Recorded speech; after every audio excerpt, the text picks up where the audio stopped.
मदन राठौड़ के एक बयान से बिलबिला उठे हैं हनुमान बेनीवाल। अब कोर्ट में आर पार की लड़ाई होने वाली है। देखिए, इस ड्रामे की स्क्रिप्ट आपको बाद में समझाएंगे।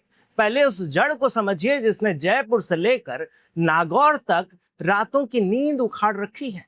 मामला शुरू होता है बीजेपी के प्रदेश अध्यक्ष मदन राठौड़ के एक बयान से। उन्होंने कैमरों के सामने आकर सीधे तौर पर राष्ट्रीय लोकतांत्रिक पार्टी के सुप्रीमो और नागौर से सांसद हनुमान बेनीवाल के लिए सामाजिक बहिष्कार की बात कह दी। अब आप सोचिए कि लोकतांत्रिक तरीके से चुने हुए एक सांसद को समाज से बाहर करने का फरमान जब खुलेआम सुनाया जाए तो सियासत में भूचाल आना लाजमी है। इस बयान से हनुमान बेनीवाल को भीतर तक वो झकझोर दिया गया। वो बेनीवाल जो खुद को राजस्थान की ग्रामीण सियासत और युवाओं का इकलौता मसीहा मानते हैं, इस बयान से ऐसे बिलबिला उठे कि सीधे जयपुर से दिल्ली तक वकीलों की एक फौज खड़ी कर दी। हमेशा आक्रामक रहने वाले बेनीवाल जी इस बार मीडिया के सामने बेहद कायदे से बाबा साहेब के संविधान का पन्ना खोलकर बैठ गए। कहने लगे कि आज के इस आधुनिक दौर में खाप पंचायतों में किसी जनप्रतिनिधि का सामाजिक बहिष्कार करने का दुस्साहस नहीं कर सकते। ऐसे में सत्ताधारी दल के अध्यक्ष का यह बयान सीधे एक आपराधिक कृत्य है। बेनीवाल जी का यह रूप भी नया है।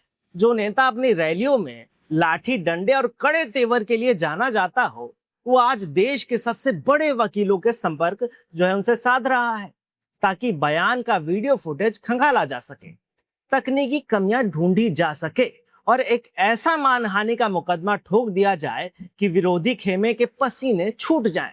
लेकिन मदन राठौड़ साहब भी इस कानूनी नोटिस की धमकियों से डरने वाले दिख नहीं रहे हैं। उन्होंने इस घेराबंदी के बाद एक और पांसा फेंक दिया। राठौड़ साहब ने बेनीवाल के आरोपों पर तीखा पलटवार करते हुए कहा कि आरएलपी प्रमुख की जमीन अब खिसक रही है, उनकी राजनीति ढह रही है, इसलिए वो अपनी ढहती हुई सियासत को बचाने के लिए राजस्थान के सीधे साधे ग्रामीण युवाओं को भटकाने का काम कर रहे हैं। बीजेपी अध्यक्ष ने साफ संदेश दे दिया कि विरोध का अधिकार सबको है, लेकिन कानून व्यवस्था हाथ में लेने और हिंसा भड़काने की इजाजत किसी को नहीं मिलेगी।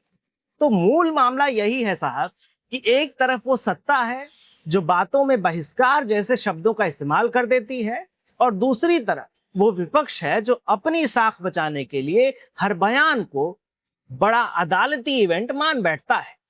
अब राजस्थान हाईकोर्ट और सुप्रीम कोर्ट के वकीलों की फीस भरी जाएगी, नोटिस के पुलिंदे तैयार होंगे और इस पूरे कानूनी तमाशे के बीच वो चीज हमेशा की तरह ओझल हो जाएगी, वो है मुद्दे की बात।